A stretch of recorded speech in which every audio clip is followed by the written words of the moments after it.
para ganadores. Primax, siempre más. La vida nos está enseñando que nada es incierto si inviertes en tu futuro, que nada es tan importante como cumplir tus sueños, que siempre puedes ser más si te lo propones y sobre todo que el avanzar hacia tus metas solo dependerá de ti.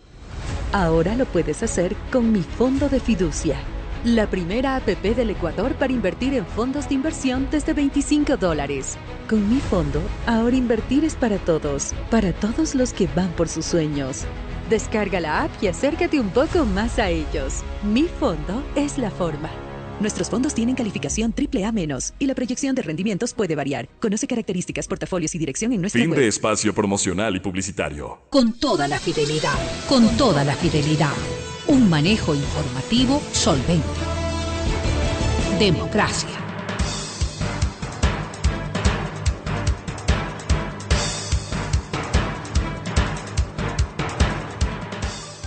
Estamos de regreso y ahí queremos saludar al señor doctor Andrés Ich, ministro de Trabajo, al doctor Galo Cárdenas Rojas, abogado laboralista, y al magíster Alfonso Abdo, el director del Consejo de Cámaras y Asociaciones de la Producción. A los tres, muchas gracias por acompañarnos. Ministro, hay unas nuevas modalidades de contrato y, digámoslo así, la ley humanitaria planteó unas, estos que usted está planteando desde el Ministerio del Trabajo, como que buscan llevarnos a buscar, valga la redundancia, más empleo, más compromiso, pero ahí vienen algunas otras preocupaciones. Pero antes de ir a las preocupaciones, sí nos gustaría escuchar el planteamiento a través de estas modalidades que nos hace el Ministerio del Trabajo. Bienvenido, Andrés, buenos días. Buenos días, Francisco, muchas gracias por la invitación. Buenos días también a los panelistas y a quienes nos escuchan. Efectivamente son nuevas modalidades. Lo que hemos hecho desde el Ministerio del Trabajo es analizar cuáles son los elementos que habían dado mejores resultados, sobre todo en los últimos meses que hemos tenido una situación sumamente compleja con los índices de desempleo, de empleo adecuado, y esos elementos intentar ampliarlos a los sectores que, uno, más posibilidades tienen de generar plazas de trabajo formal, y dos, aquellos sectores y segmentos como el de los jóvenes o el sector turístico que más habían sido afectados por la pandemia. Lo que creemos es que es sumamente importante que los ecuatorianos, trabajadores y empleadores, puedan identificar las oportunidades que tienen en sus sectores y a través de esas oportunidades generar el canal para la formalización. Hemos conversado, Francisco, varias veces sobre esto. Uno de los problemas muy serios que tenemos, además del desempleo, es la informalidad. Y lo que queremos es ayudar a que más ecuatorianos pasen de la informalidad hacia la formalidad y que por lo tanto tengan un mejor futuro y un mejor camino para tener condiciones adecuadas. Pero, ministro, ¿estas modalidades tienen asidero jurídico? ¿No rompen, no van hacia la precarización laboral como algunos temen? ¿Se guardan yo diría, los recursos para que esta formalidad que se busca tenga también el empleo pleno? Absolutamente, Francisco, y es muy importante tu pregunta, porque lo que buscamos aquí es tener un equilibrio adecuado entre la generación de oportunidades y la protección de derechos y sus respectivas garantías. Son contratos que tienen que ser suscritos por escrito, tienen que estar registrados en el Ministerio del Trabajo, tienen que tener afiliación al IES, se respetan jornadas máximas, se respetan días de descanso, vacaciones, y también en caso de que exista una terminación anticipada sin la justificación y el debido proceso que se requiere para ello, se aplicará la indemnización de despido intempestivo. Por lo tanto, los derechos inherentes a la relación laboral están protegidos. Lo que sí queremos, Francisco, es que esos derechos puedan ser aprovechados por la mayor cantidad de ecuatorianos consiguiéndoles trabajo, ayudándoles a generar trabajo.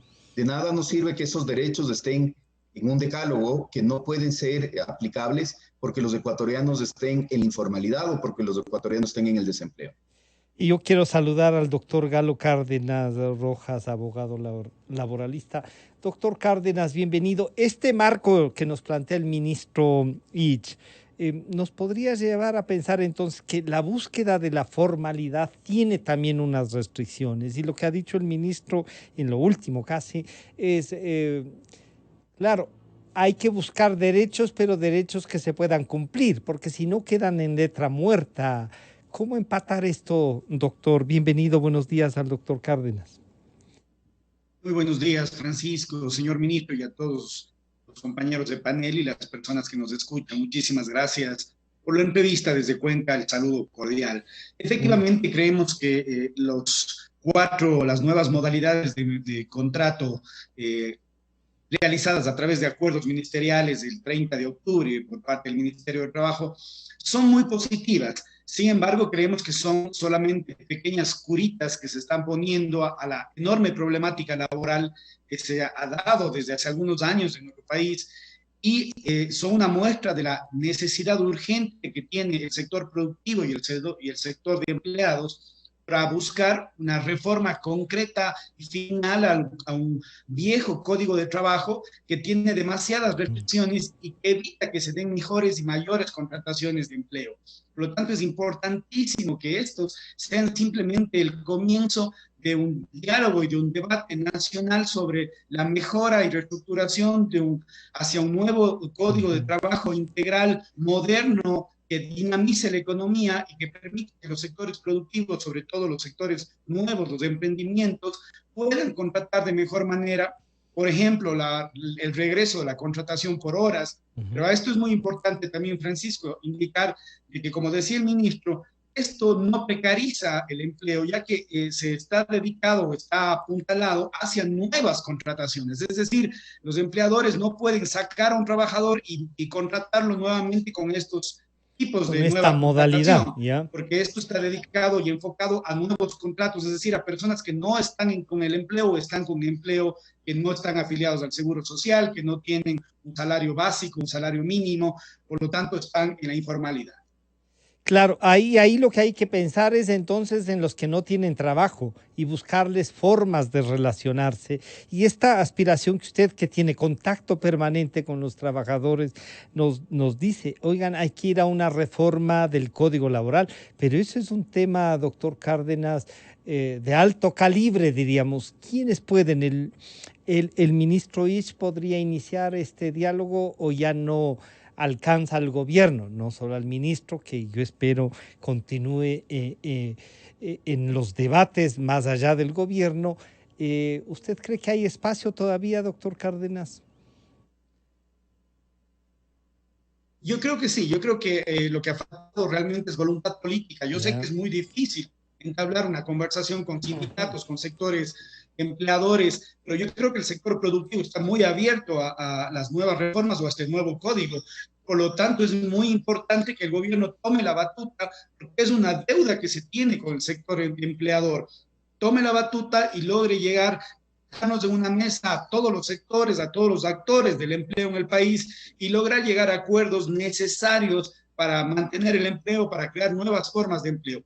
Es muy importante aquí, Francisco, decir que los empleados, que los sectores sindicales, los sectores que representan a los trabajadores, tienen que entender que la única manera de lograr que se respeten los derechos de los trabajadores es dándole más oportunidades, es decir, creando más fuentes de empleo, porque al crear más fuentes de empleo, pues el trabajador puede escoger dónde estar, y no quedarse por obligación o por necesidad en un lugar donde le tratan mal, donde no le cumplen sus derechos, donde no le pagan el sueldo básico, donde le han hecho firmar una letra de cambio, donde le han hecho firmar una renuncia. Situaciones ilegales que se siguen dando justamente por la falta de empleo. Cuando haya más empleo, pues por supuesto el trabajador va a tener dónde escoger y el empleador va a tener que tratar mejor al trabajador. Por lo tanto, debemos ir hacia una política de creación de empleo, de flexibilización de las relaciones laborales, pese a que mucha gente no le gusta esa palabra, flexibilización. Pero es muy importante darle al sector empresarial, al sector emprendedor, nuevas herramientas para que puedan contratar. Y quiero saludar nuevamente a Alfonso Abdo, al director del Consejo de Cámaras y Asociaciones de la Producción. Bueno, planteado así, a veces uno se choca, Alfonso, con el discurso del señor Tatamoes, que claro que defiende al este, pero también hay algunos tatamués en las cámaras que en cambio no quieren saber nada de la legalidad. ¿Cómo enfrentar eso? ¿Cómo ustedes están trabajando? Bienvenido, buenos días, Alfonso. Muy buenos días, Francisco. Muy buenos días, señor ministro. Muy buenos días a los panelistas y a la audiencia. Un gusto siempre estar aquí. Bueno, la pregunta que usted ha hecho es clave. Lamentablemente, las discusiones que todavía se mantienen hoy son discusiones del siglo pasado, definitivamente. El doctor Cárdenas hablaba de flexibilidad y esa palabra, como él bien dice, hoy ya es una mala palabra. Pero más allá de la flexibilidad, a mí me gusta más la palabra adaptabilidad. Es decir, hoy en día, cuando digo del siglo pasado, si pensamos hoy en las grandes empresas que hoy son las más grandes del mundo, estas empresas no existían hace 20 años. Hoy, el sector productivo en su conjunto a nivel mundial, yo creo que la pandemia solamente nos ha dejado ver con certeza lo que está pasando a nivel productivo, a nivel mundial.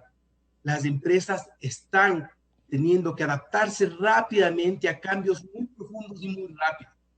Y el efectivamente pelear a brazo partido por la estabilidad de ciertas condiciones no es viable en el nuevo orden mundial corporativo. No podemos garantizar y buscar garantizar, como digo, a ojos vendados, ciertas condiciones para empresas que cada vez más hablar de estabilidad es un lujo. Lo único que sabemos hacia adelante es que las empresas y los emprendimientos tienen un contexto sumamente incierto y por lo tanto tienen que poder adaptarse rápidamente.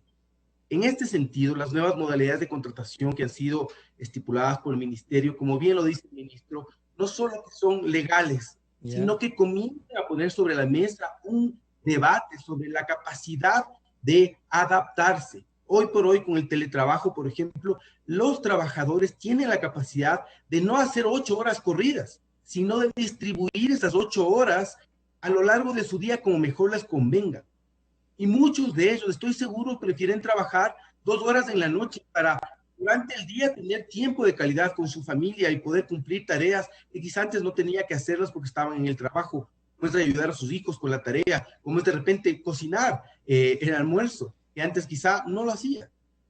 Esa muestra de que hoy es posible, de que hoy las empresas están trabajando con teletrabajo y donde los trabajadores están adaptándose a los diferentes horarios, pues claramente se ve reflejado en las nuevas formas de contratación, en donde podemos distribuir esas horas sin mayor problema. ¿Estamos atentando contra algún derecho? No. Si preguntamos a los trabajadores si prefieren hacerlo así, pues 3 de cada 4 prefieren hacerlo así. Entonces, la discusión es una discusión nueva. Es una discusión, ok, la pandemia nos ha obligado a trabajar. Los sistemas de, las plataformas de telecomunicación como la que estamos usando hoy, existen hace más de 15 años. Y hoy todos estamos acostumbrados a hacerlo, lo que hace un año no era normal. Hemos cambiado definitivamente ya. Esto vino a cambiarnos la vida y a forzar y acelerar estos cambios. Por lo tanto, las formas de trabajo también tienen que poder adaptarse. Es por esto que el trabajo que tenemos que hacer hoy en día se basa en 2 pilares fundamentales. El primero, seguir buscando las formas de adaptarnos. Adaptabilidad es la palabra. Y segundo, tenemos que buscar una mejor forma de medir la productividad, porque esa es la palabra mágica, productividad. ¿Qué tan productivos somos? Y de esa manera, cuando somos cada vez más productivos y podemos enfocarnos en cómo hacer productivos a nuestros colaboradores, a nuestra sociedad, en base a una capacitación constante, de un aprendizaje constante, es cuando las empresas pueden producir más, pueden producir mejor, pueden bajar precios, pueden competir y como país podemos competir. Son estas 2 grandes puntales de los que tenemos que trabajar hacia adelante. Adaptabilidad por un lado, productividad por el otro, estimado Francisco. Claro, entonces ahí, ministro, uno dice, claro, es posible entonces un diálogo nacional y hay una especie de conciencia, se puede, usted ha tenido diálogos con los dirigentes laborales, ¿cómo volver a tener organizaciones laborales que realmente sean representativas? Hay que decir, este gobierno quizá al final su presencia mismo nos lleva a un debate. Algunos tienen recelos de que pueda ser más cercano al señor Abdo que al doctor Cárdenas con los trabajadores. Los trabajadores conversan con usted, han tenido una buena aceptación, ministro. Dialoga usted con los medios de comunicación.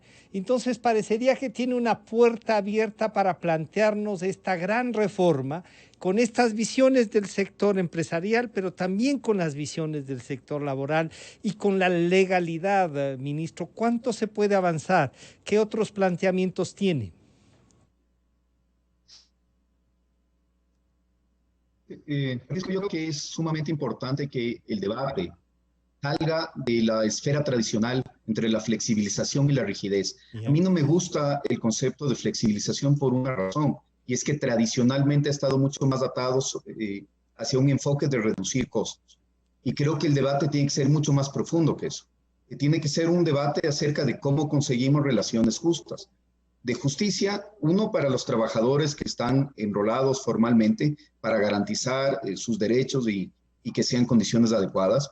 También de justicia para los desempleados, de justicia para los informales, de justicia para las mujeres que tienen esas enormes brechas, tanto de acceso al mercado formal de trabajo como en remuneración y en oportunidades. Y por lo tanto, si es que nos enfocamos hacia ese equilibrio alrededor de la justicia, va a ser mucho más fácil el que alcancemos consensos. Yo estoy convencido que nos unen muchas más cosas que las que nos separan alrededor de la discusión de el futuro laboral del Ecuador. Los ecuatorianos quieren oportunidades, los ecuatorianos quieren alternativas, los ecuatorianos quieren, por ejemplo, tener la tranquilidad de emprender con certezas, y al mismo tiempo me parece que los ecuatorianos en general quieren tener relaciones pacíficas, relaciones en las cuales tanto trabajadores como empleadores puedan crecer juntos. Por lo tanto, con ese marco o con esa idea, es que nosotros abrimos el espacio de Juntos por el Trabajo, un espacio donde la ciudadanía está discutiendo en este momento distintas alternativas, porque creemos que esto tiene que exceder los momentos políticos y tienen que exceder a los gobernantes de turno o a la asamblea de turno. Necesitamos que sea la ciudadanía la que se plantee el marco y la sostenibilidad a largo plazo de las relaciones laborales. Y ahí yo recojo algo que había mencionado Galo hace un momento. El Ecuador está en deuda, no creo que solamente con los empresarios, el Ecuador está en deuda con los ciudadanos en general, porque los ciudadanos no han tenido las condiciones estructurales adecuadas para romper varios de los problemas que tenemos acarreados desde hace muchísimo tiempo. Altos niveles de informalidad. Hemos estado tradicionalmente entre el 45 y el 50% de informalidad desde hace mucho tiempo. Ahora el 60%. Grandes desigualdades entre hombres y mujeres. Eso también se ha mantenido durante muchos años. Las mujeres ganan cerca de $50 menos al mes que los hombres. Trabajan bastantes horas menos a la semana. No porque no quieran, sino porque muchas veces no tienen oportunidades. Y los jóvenes también tienen un difícil acceso al mercado laboral. Por lo tanto, creo que poniendo sobre todo a aquellas personas que están en una situación mucho más vulnerable en este momento por delante, va a ser más fácil lograr estas soluciones a los problemas estructurales y plantearnos reformas de largo plazo, reformas que no vayan cambiando de gobierno a gobierno, sino que nos permitan tener cierta estabilidad. Pero ahí hay unas preocupaciones en estos planteamientos, y una, por ejemplo, la ley humanitaria, y a veces legislan así, ¿no? Hágase tal cosa en la seguridad social sin ningún cálculo, sin ninguna previsión. La ley humanitaria permitía bajar las horas de trabajo y tener un acuerdo para reducir, por ejemplo, el salario. Pero nunca se habló de quién iba a pagar, que lo de la seguridad social sería siempre igual. Pero ¿y cómo se paga eso? ¿Quién va a asumir los costos? Eso no se ha dicho. Y la seguridad social, a más de que nos roban, le desfinanciamos, ministro. Que creo que es muy importante, Francisco. En primer lugar, que sean los datos y los hechos los que nos ayuden a seguir perfeccionando la política. Yeah. Nosotros hemos abierto la data del ministerio precisamente para poder identificar qué herramientas funcionan y cuáles no, y las que no funcionan o eliminarlas o seguirlas mejorando. En cuanto a las herramientas de la ley humanitaria, lo que hemos visto es que en pocas semanas desde que se aprobó la ley humanitaria o que salió publicada, es decir, desde el 22 de junio, se han creado muchísimos puestos de trabajo formales y se han salvado muchos trabajos. Y lo que estamos comenzando a ver en este momento es que varios de esos puestos que se salvaron con la reducción emergente de la jornada están ya regresando hacia una jornada ordinaria. Eso es una buena noticia dentro de una situación que todavía sigue siendo muy difícil. Con la seguridad social creo que tenemos que tener una conversación similar a la que estamos teniendo en otros aspectos de las relaciones laborales. La seguridad social tiene que ser sostenible, por lo tanto necesita una base importante de aportantes. No vamos a tener una base grande de aportantes si es que seguimos manteniendo altos niveles de informalidad. La seguridad social además necesita tener las suficientes certezas para que quien aporta sepa que al final de su vida, cuando se vaya a jubilar, vaya a tener las prestaciones que justamente se le deben por todos estos años de esfuerzo. Por lo tanto, esa sostenibilidad es clave y no va a haber sostenibilidad si es que no hacemos ciertas reformas que nos permitan, uno, tener incentivos hacia la formalidad. Los ecuatorianos, y esto lo conocemos, en muchas ocasiones prefieren quedarse con contratos informales de trabajo precisamente para no aportar a la seguridad social. Sí. Eso tiene que ir cambiando, tanto con controles como con incentivos, que sea mucho más atractivo el tener un contrato apegado a la ley. Y en segundo lugar, porque se sientan que las prestaciones están no solamente aseguradas, sino que sean de calidad. Dentro de Juntos por el Trabajo, uno de los ejes precisamente ha sido este. ¿Cómo vamos a mejorar el sistema de protección de derechos, seguridad social, jubilación patronal, etcétera? Y creo que, nuevamente, esta es una discusión tan importante que tiene que tener la legitimidad de que haya salido desde la ciudadanía, no solamente desde la clase política. Claro, ahí, doctor Cárdenas, Galo, el ministro acaba de topar el tema de la jubilación patronal. Y claro, uno dice el código laboral y la jubilación patronal fue distorsionada y se volvió casi, ahí sí casi un susto para los empresarios que no quieren que lleguen a 20 años los trabajadores. A lo mejor eso se resuelve con una variación de aportes y mejora de la jubilación y pueden quedarse 30, 40 años en la empresa. Si cuesta llegar a tener un trabajador de 20 años con experiencia, comprometido, que ya sabe, son los temas entonces que se juntan, el código laboral, la seguridad social, además para que sea sostenible, como nos ha dicho el ministro Galo. Francisco, lo que usted dice es 100% verdad. La jubilación patronal causa un error a la mayoría de empresas, ya que cuando tiene empleados que sobrepasan los 20 años o van a cumplir los 20 años, están buscando formas de sacarlo. Esto claro, es verdad. Sí. Y realmente es un peso enorme que tienen las empresas que ya cumplen algunas décadas de servicio, el pagar a empleados que no están laborando, que no están produciendo. Por lo tanto, es importantísima esa reforma que se pueda dar. Es decir, buscar alternativas a mejorar la jubilación de seguro social con un aporte adicional, etcétera, a los trabajadores que cumplen más de 20 años, pero a mi criterio debería de alguna forma eliminarse la jubilación patronal porque es una carga empresarial. Yo siempre he creído, Francisco, y lo digo nuevamente, que tanto el empleador como el trabajador son hermanos siameses condenados a vivir juntos y que a veces no entienden que tienen órganos en común que sin estos pueden morir ambos. Por lo tanto, es importante que entiendan que están en el mismo partido, que necesitan remar hacia el mismo lado. Por eso es indispensable que, sobre todo los sectores de trabajadores, piensen en la mayoría, porque están pensando en la minoría. Y le digo el porqué de esta reflexión que la hago. El 30%, es decir, 3 de cada 10 ecuatorianos tienen empleo pleno, empleo justo, es decir, con aportación al seguro social, con un sueldo básico, con un 13º, con un 14º, etcétera. Y no son datos míos, son datos del INEC de septiembre, es decir, de este año. El 32% está en el empleo formal. Quiere decir que 7 de cada 10 ecuatorianos están en el empleo informal o en el desempleo.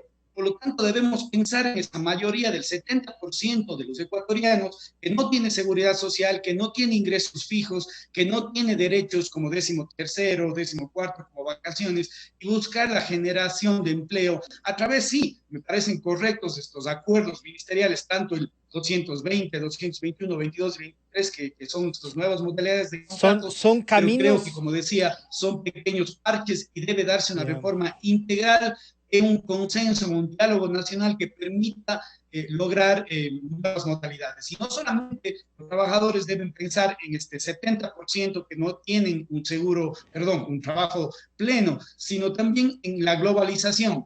Porque no, las empresas grandes o las multinacionales no están pensando solamente en el país, sino piensan en Colombia, piensan en Perú, claro, piensan en lugares en donde no existen tantas cargas impositivas, tantas cargas y por supuesto, la inversión tanto nacional como extranjera no se queda en nuestro país. Por lo tanto, es importantísimo pensar, abrir la mente y buscar de alguna manera mejorar a través, yo creería, definitivamente de un nuevo código de trabajo. Este nuevo código de trabajo, Alfonso, tiene que tomar en cuenta lo que usted ha dicho, que es estas nuevas modalidades, esta posibilidad de movilidad del trabajador, también de los empresarios, ¿no es cierto? Y la globalización nos lleva a que varias empresas manejan cosas desde fuera del país, por ejemplo. ¿Cómo conseguir entonces que las iniciativas que ustedes producen, el director del Consejo de Cámaras y Asociaciones de la Producción deben estar visualizando cómo mejorar esta relación, pero al mismo tiempo cómo emprender en otras actividades productivas, en más empresas, en cómo facilitar eso? ¿Cómo empatar estas dos cosas, Alfonso? A ver, nuevamente, es muy importante renovar la discusión, renovar el debate. Yo solo quiero hacer una acotación a lo que dijo el doctor Cárdenas y le doy toda la razón. No solo una minoría tiene trabajos formales, sino que de esa minoría, una parte pequeñita es la que va a alcanzar a tener una jubilación patronal. Entonces, definitivamente, eso es nuevamente es nuevamente por derechos para muy poquitos. Y el debate tiene que ampliarse definitivamente hacia la totalidad de la población económicamente activa. Yo decía hace un momento que las empresas están cambiando a nivel global. Hoy por hoy, las estructuras jerárquicas van perdiendo cada vez más fuerza y cada vez estamos transformándonos de empresas jerárquicas de gran escala a empresas más flexibles que se basan por métodos y metodologías que utilizan las startups, los emprendimientos. Eso nos lleva a comenzar a pensar que ese escalón de desarrollo profesional que uno antes podía pensar en tener, hoy ya no existe. Hoy los trabajadores van a ser cada vez más funcionales por su capacidad de aprender en el día a día, por su capacidad de adaptarse a nuevos cargos, por su capacidad de trabajar en equipo, por su capacidad de conformar equipos ágiles, multidisciplinarios, donde haya una responsabilidad propia de ese equipo y que no necesiten tanto control. Eso es lo que está pasando a nivel mundial. Y eso significa definitivamente que nosotros tenemos que poder promover dentro de todos nuestro capital humano una avidez por aprender y por adaptarse. Y es por eso que tenemos que enfocarnos desde el sector público, desde el sector privado, desde el sector trabajador, para cambiar nuestra forma de ver hacia cómo poder seguir desarrollándonos como personas, para estar justamente en capacidad de poder tomar estas oportunidades. Yo le digo una cosa, Francisco, así como usted ha dicho, que hay empresas que efectivamente van a contratar afuera varios de los servicios que hoy por teletrabajo tranquilamente se puede contratar de cualquier parte del mundo para aplicarlo acá en el país. De igual manera, nuestros colaboradores, las personas que están buscando un empleo, hoy a través del teletrabajo pueden colocarse en cualquier parte del mundo. Pueden generar servicios de ingeniería, servicios de diseño, pueden generar cualquier cantidad de servicios de educación. Se puede vender. Entonces, no solo es necesario este debate nuevamente se refresque en cuanto a la situación de las empresas que actualmente están trabajando, sino que tiene que refrescarse en cuanto a cómo crear nuevas formas de trabajo para la gente y nuevas formas de aprovechamiento del capital humano que existe hoy, no solo aquí, sino en el mundo también para las empresas. Vivimos en un mundo globalizado. El querer seguir pensando que estamos en un mundo protegido, lo único que nos hace es nos aísla y nos quita competitividad. Alfonso, los empresarios... Alfonso, ¿los empresarios están comprometidos con esta visión? ¿Usted cree que sí la entienden? que quieren promoverla y llegar a este acuerdo que tanto Galo como el ministro nos han dicho, oigan, esto es un acuerdo común. Galo incluso dice, son hermanos siameses. Estos hermanos siameses están mirando uno a cada lado. ¿Los empresarios entienden que hay que echarnos una mano en conjunta? Yo creo que cada vez más, Francisco, creo que cada vez más. Como decía, la pandemia simplemente nos ha dejado ver muchas de las cosas que ya estaban pasando anteriormente. Cada vez son más. Eso hace que las empresas, como digo, que no quieran reinventarse, pues no van a quebrar. El hecho de tener estas rigideces muchas veces hace que empresas quebradas sean empresas zombies. Y la pandemia obligó a que muchas de esas empresas zombies decidan finalmente cerrar sus puertas. Entonces nosotros no podemos crear una sociedad zombie. Tenemos que lograr que las empresas realmente sean productivas y estén diseñadas para crecer. Y de igual manera el capital humano tiene que estar enfocado en crecer. No es simplemente lograr un trabajo y echarse al mínimo esfuerzo porque ya está protegido. Ese es el mundo que estamos viviendo y las empresas lo saben. Las empresas quieren competir, lo saben, y por lo tanto saben que tienen que estar abiertas al diálogo. Pero de igual manera necesitamos un sector trabajador que se olvide de estas rigideces y se dé cuenta de que la pelea que están proponiendo es pan para hoy, hambre para mañana. El mundo cambia muy rápido. El Ecuador está insertado en el mundo global que es cada vez más rápido en su forma de cambiar. Y si nosotros no cambiamos el debate, si no abrimos a lo que en buena hora el mismo gobierno ha propuesto este diálogo, pues simplemente cada vez vamos a ser más costosos y cada vez nos va a ser más difícil cubrir la canasta básica incluso. Y ese siempre es el punto de debate entre empleadores y trabajadores. El salario es muy alto, el salario mínimo es uno de los más altos de América Latina. Es que la canasta básica es de las más altas de América Latina también, pero claro, porque si tenemos recurso caro, nos volvemos costosos en todas las esferas de, efectivamente, la economía. Y eso hace que sea una economía cara. Y por lo tanto, siempre vamos a tener esta dicotomía y siempre vamos a hablar del huevo o la gallina. Pero la discusión es otra y tenemos que abrirnos a esta nueva discusión. Es hora de hacerlo. Claro, y ahí, Andrés, el ministerio le ha tocado en una etapa de transición, en una etapa en la que hay que proponer, y ya depende también del esfuerzo que lo está haciendo estos decretos, estas nuevas formas. Son unas propuestas que nos llevan a meditar y a visualizar este futuro. Pero Andrés, ¿cómo tomar en cuenta esta parte de la globalización que nos habla Alfonso, que estas nuevas formas de contratación, estos nuevos trabajadores, o sea, el tener ahora un título y más aún de subespecialización, nos hace nuevos trabajadores nomás, no nos hace distintos? Pero también hay otro grupo que se está quedando sin educación y la pandemia nos demuestra que es que difícil ayudar a los sectores más pobres para que accedan a la educación y se inserten en esto que ya es una realidad, el teletrabajo. ¿Cómo entonces esta relación de igualdad entre desiguales, el rol que usted tiene que jugar en esta es un rol que puede abrirnos una puerta o darnos contra el piso, Andrés? Sí, yo creo que junto con generar oportunidades, Francisco, tenemos que generar capacidades y herramientas. Es que no hacemos ambas cosas, oportunidades se van a quedar vacías y por lo tanto terminarán siendo ocupadas por terceros, por otros países que logren hacer las cosas de mejor manera que nosotros, o terminarán siendo ocupadas por informalidad, con lo cual seguiremos en este círculo vicioso del cual no logramos sacar a los ecuatorianos desde hace muchísimo tiempo.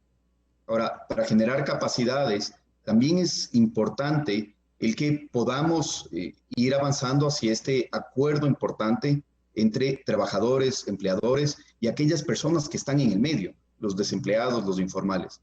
El contrato joven justamente lo que busca es eso, es darle un camino a los jóvenes desde una edad muy temprana para que se puedan ir enrolando al mercado de trabajo y generar un incentivo para que los empresarios quieran invertir o quieran empujar la formación de estos jóvenes. Y junto con eso, creo que hay varias cosas que debemos analizar. Precisamente por este dinamismo tan alto que tenemos ahora en las relaciones comerciales e inclusive en las relaciones laborales, vemos que figuras como la de la jubilación patronal no terminan de convertirse en la protección o en la red de protección que se estaba buscando cuando se lo planteó. Ese es un gran ladrillo encima de todo, ¿sí? Así es, Francisco, porque se ha convertido en un incentivo para el despido.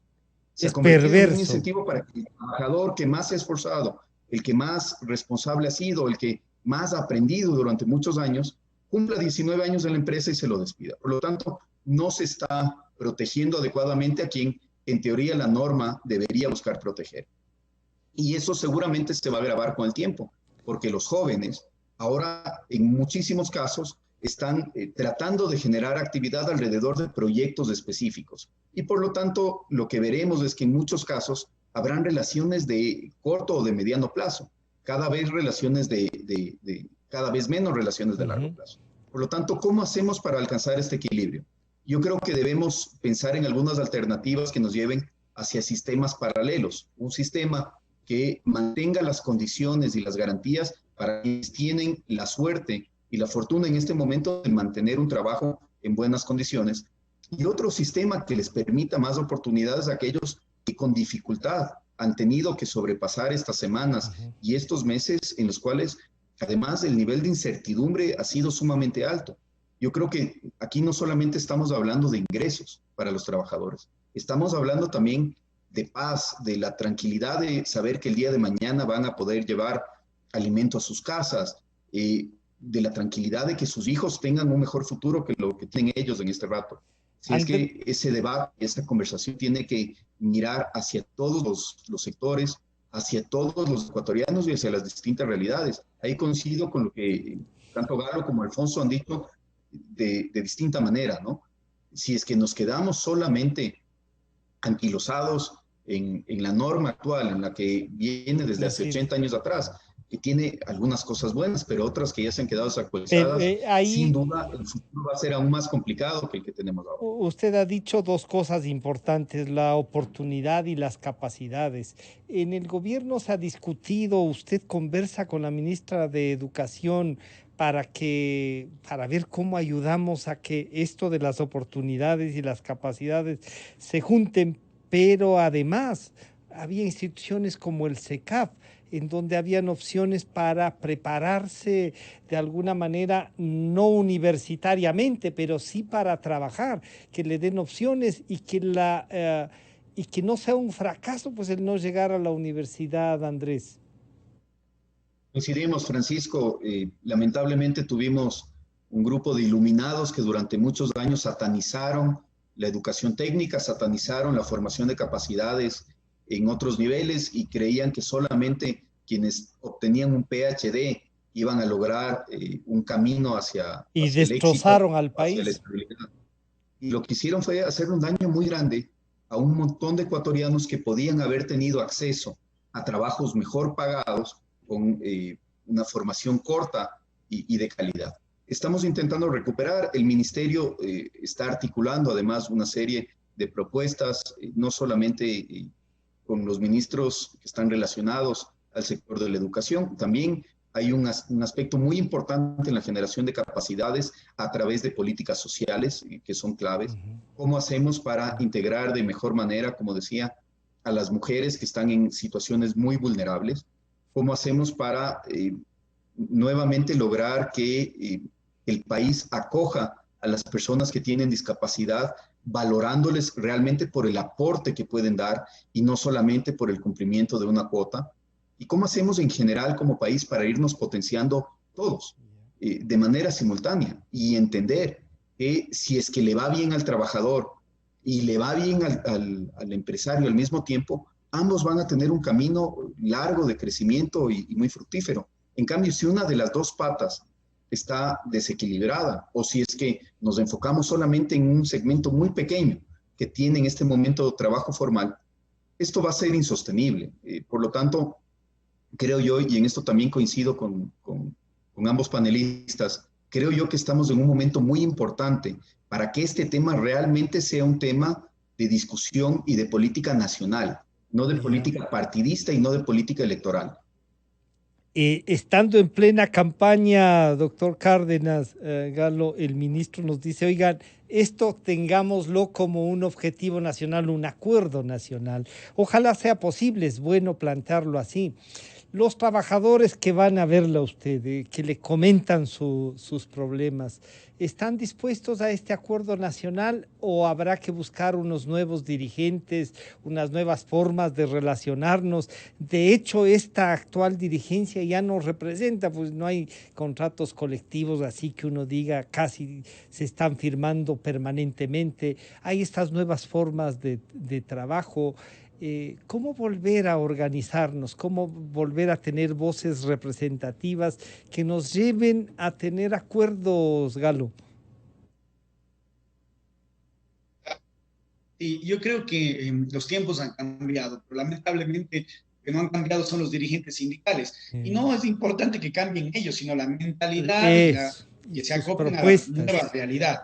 Sí, creo que ahí los trabajadores deben buscar de alguna forma modernizar su dirigencia. Y también es lo importante, yo creo que muchas veces el Ministerio de Trabajo se ha vuelto un árbitro que dirime entre iguales. Y aquí más bien el ministerio debe ser un mediador que sepa diferenciar esas diferencias, valga la redundancia, esas desigualdades entre trabajadores y empleadores y busque de alguna manera equilibrar, ¿no es cierto?, balancear estas desigualdades y buscar una mejora para todos. Por eso es importantísimo que el ministro, es un ministro joven con una visión diferente, pueda, y le digo yo, quedar en la historia. Porque sería importantísimo que él inicie un diálogo. Tiene una gran oportunidad, sí.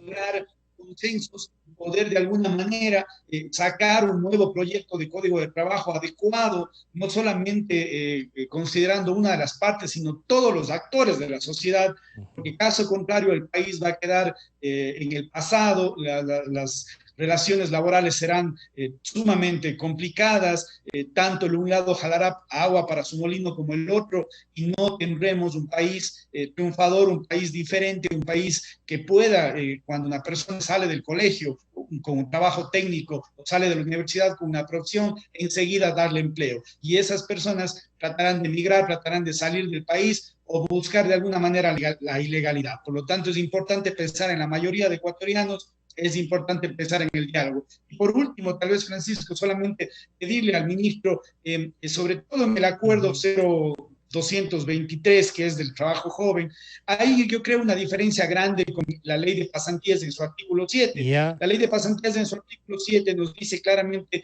de que se debe pagar 1/3 del sueldo básico. Claro, no trabaja 8 horas, sino es un horario de menos de 6 horas, pero ya, en cambio, el acuerdo 223 habla de ese 1/3 que paga la ley de pasantías multiplicado por 2.5. Es decir, le sube 3 veces el valor del sueldo, debe pagarse a un pasante. Por lo tanto, mucha gente va a quedarse con la ley de pasantías y no va a ir al empleo joven por esta subida del... es casi el total, 66% claro. Del sueldo. Claro, planteado así, sí. Y ahora uno dice, antes de esta relación de los trabajadores que iban a aprender un oficio, en definitiva, en algunos casos, no es que debería ser así, hasta les cobraban por ir a aprender, pues no.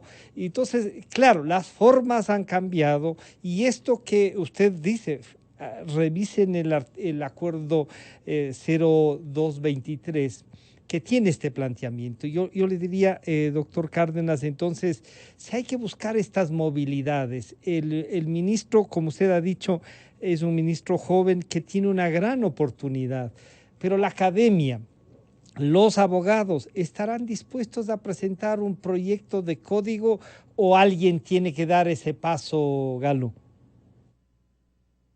Bueno, yo creo que la academia está llamada justamente a eso, ¿no? Los colegios de profesionales, tanto en Derecho como las universidades, las facultades de Derecho, tienen que buscar alternativas y yo creo que eso es lo que usted hace, Francisco, ahora es un gran llamado a la comunidad académica para que pueda entregarle al ministro tal vez un borrador, el ministro también hacer un llamado a esas mesas de trabajo necesarias, a ese diálogo social que ha estado implementando este gobierno, pero un diálogo social tendiente a la modernización y a la actualización de nuestras leyes laborales que permitan buscar empleo, siempre con la finalidad de buscar empleo, es decir, la mejora de todos los ecuatorianos, porque aquí no queremos que una ley favorezca a un sector, sino favorezca a todos. Por eso es importante, ya usted llamado, aprovechando la oportunidad, Francisco, que usted nos da de estar con gente que representa a las cámaras de la producción, que representa al Ministerio de Trabajo, y buscar justamente ese diálogo para que puedan llamarle al tercer actor, que serían los trabajadores, y a un cuarto, que justamente sería la academia,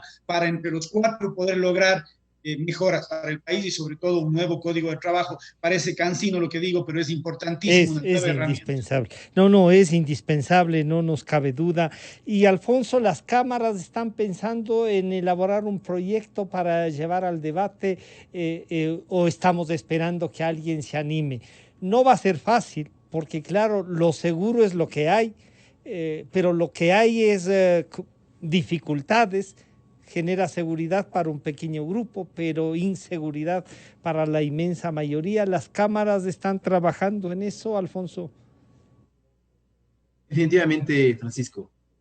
No sería conducente que las cámaras como tal presentemos un proyecto completo, porque efectivamente inmediatamente sería considerado el proyecto de los las cámaras, sí, pero no tendría cabida dentro de una discusión valiosa para los trabajadores. Por eso nos parece tan valioso lo que usted ha dicho, de poder convocar a otros sectores como el académico para efectivamente poder discutir desde diferentes aristas. Ahora, definitivamente lo que propone el ministerio de hacerlo en el marco de un diálogo es lo que corresponde. Es decir, nosotros como cámaras hemos recogido de los sectores obviamente productivos sus demandas, también podemos orientar en base a estas nuevas realidades hacia dónde deberíamos propender y buscar la generación de estas oportunidades que tanto nos ha comentado el ministro.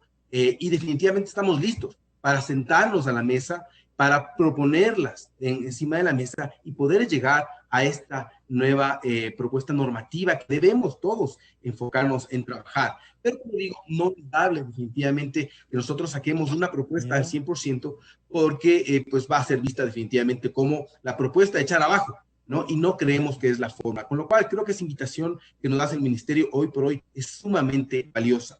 Quiero simplemente aprovechar 2 segundos nada más, el primero, para decir que es muy valioso que en estas nuevas formas de contratación se vaya probando, que es un poco lo que nos dice el ministro, se vaya probando cómo van las cosas. Pero también quiero decir que no tenemos que demorarnos mucho en ir corrigiendo sobre la marcha. Por ejemplo, hoy por hoy es el mejor momento para emprender a lo largo de la historia, salvo por el problema de la pandemia. Es mucho más fácil emprender hoy para cualquier persona que quiere empezar un negocio. Y por lo tanto, el contrato de emprendimiento propuesto por el ministerio parecería y da cuenta de que es una buena idea. Sin embargo, el hecho de tener que hacer un registro nacional de emprendimientos, el tener que haya un funcionario que sea el que determine si efectivamente ese proyecto vale o no vale para poder aplicar los contratos, genera trámites en demasía que a la final nuevamente son trabas. Entonces, en buena hora que hay este nuevo contrato, mi invitación al ministro es que lo metemos rápidamente, que lo vamos a evaluar rápidamente para eliminar la mayor cantidad de vasos burocráticos. Y qué mejor que ojalá de aquí a pocos meses esas condiciones que establecen ese nuevo contrato se puedan aplicar a todas las nuevas emprendimientos, no necesariamente a los que estén en el registro nacional de emprendedores. Eso por una parte. Y la segunda cosa mínima que quiero comentar es recordarle a todos que el sector productivo, las empresas, contribuyen con un 0.5 adicional a lo que se contribuye al IES justamente para capacitación, lo que iba antes de la CECAP. Y ese 0.5, desde que todo fue al Ministerio de Finanzas, pues no hemos vuelto a saber. No hay. La contribución del sector empresarial que hoy por hoy no tiene resultados frente al objeto por el cual fue creado. Y también quiero pedir al ministro que nos ayude a recuperar esa aportación que hacemos como sector empresarial para capacitar en esta capacitación constante del capital humano que tenemos como país. Así es. Para concluir entonces, ministro, hay 2 cosas que le ha planteado Galo: el artículo 223, que podría de alguna manera causar, pero además algo que a mí, y no sé, yo estuve alguna vez en el directorio del SECAP, era una institución que realmente uno le daba gusto las posibilidades que planteaba, sus certificados eran reconocidos en Europa y uno decía, esto es lo que hay que hacer. Hay que recuperar, ha dicho Alfonso, ese 0.5% adicional para la capacitación. Ojalá pudiera fortalecer el SECAP, darle más fuerza, más contundencia. Ministro, tiene una gran oportunidad y a lo mejor, entre otras cosas buenas que han tenido este interino del gobierno, que no es interino, ha durado los 4 años y espero que dure hasta mayo sin ningún problema. Tiene usted un reto. ¿Será usted capaz de presentarnos un proyecto de ley sumando todo lo que le han dicho tanto Alfonso como Galo, ministro? Ese es el objetivo, Francisco, y junto con eso, varias acciones adicionales. Yeah. El tema del SECAP sin duda es importantísimo. Nos hemos enfocado en fortalecerle, en seguir recuperando el prestigio y la institucionalidad que tenía. Otra cosa que es muy importante, y aquí vale la pena una aclaración, es que el contrato joven, que es al que hacía referencia Galo con el acuerdo ministerial 223, no es un reemplazo de la ley de pasantías, sino es una modificación a la ley de pasantías. Este contrato está enfocado no solamente en universitarios. Recordemos que la ley de pasantías solamente beneficia a los universitarios a partir del segundo nivel. Además, no les genera una relación laboral, el otro problema que tenemos aquí. Por lo tanto, lo que hemos querido es, uno, generar una relación laboral formal, porque lo que hemos visto es que muchas empresas a los pasantes no les prestan mayor atención porque sienten que es un esfuerzo que se va a desperdiciar, porque en poco tiempo ese pasante va a terminar su pasantía. Al no ser parte de la empresa, esos conocimientos se irán. Por lo tanto, hemos querido generar una relación formal de trabajo ahí. Y la segunda cosa es que hemos querido generar un incentivo para que los empresarios que decidan apostarle por la formación de sus jóvenes, independientemente de si es en la universidad o no, que hay también algunas opciones de profesionalización y de capacitación que no son universitarias, lo hagan y que se tenga este doble incentivo, tanto para los trabajadores como para los empresarios. Sin embargo, creo que lo de fondo es lo que se ha planteado desde el comienzo.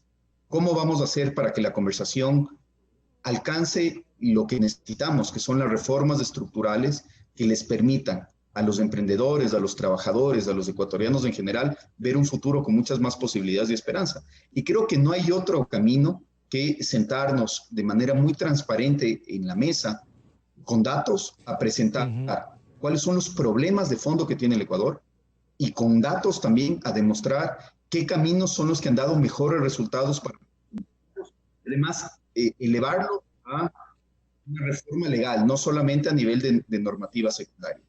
Yo creo que estamos en un camino correcto para lograrlo, y es que no alcanzamos en estos meses que nos quedan, Francisco. Sin duda, el Ecuador de todas maneras habrá ganado al avanzar en esta conversación y dejar un paquete construido desde la ciudadanía que sea lo suficientemente sólido como para que termine anclándose bien a un puerto en los próximos meses. Y por lo tanto, yo sí quiero hacer una invitación a todos los ecuatorianos que nos están escuchando, que se sumen a esta conversación, a que participen en los espacios de Juntos por el Trabajo, que sobre todo nos ayuden a construir una mejor política pública. Convóqueles a la academia. La academia tiene mucho que decir, ha estado demasiado tiempo ausente en el ministerio. Yo recuerdo la Universidad Católica presentaba proyectos. No sé qué les ha pasado, hay que verle al doctor Michelena, al doctor Enríquez, para que vuelvan a tener el rol que tenían antes, ¿no? Les anularon mucho los últimos 14 años. Así es, Francisco. La academia nos ha estado ayudando en Juntos por el Trabajo. Ha sido sumamente importante su aporte, nos han ayudado a sistematizar buena parte de las discusiones. Hemos tenido conversaciones abiertas con ellos también y vamos a seguir en ese rol mediador, que es algo a lo que también se hacía referencia hace un momento, y articulador de políticas a distintos niveles. Yo les quiero agradecer, se nos fue el tiempo, agradecerles por estas reflexiones, por la claridad con la que plantean las cosas. tengo la impresión de que es un momento especial para tratar este tema. Así es que muchísimas gracias al doctor Andrés Dich, ministro del Trabajo, al doctor Galo Cárdenas Rojas, abogado laboralista, y al magíster Alfonso Abdo, director del Consejo de Cámaras y Asociaciones de la Producción. Muchísimas gracias a los tres por acompañarnos. Muchas gracias a ustedes. Gracias. Gracias, Francisco. Gracias a ustedes. Han estado con nosotros, como dije, Andrés Dich, Galo Cárdenas y Alfonso Abdo. Por ahora este es nuestro aporte. Nos estaremos encontrando el día de mañana. Muchísimas gracias. Ya viene la papaya, siempre buscando la verdad, como nos recuerda Gonzalo Rosero. Calidad. Innovación. Completamente democracia. La siguiente es la historia de una despiadada persecución ejecutada por un gobierno autoritario al que le urgía distraer la atención pública de los casos de corrupción que involucraban a sus funcionarios. Carlos Pareja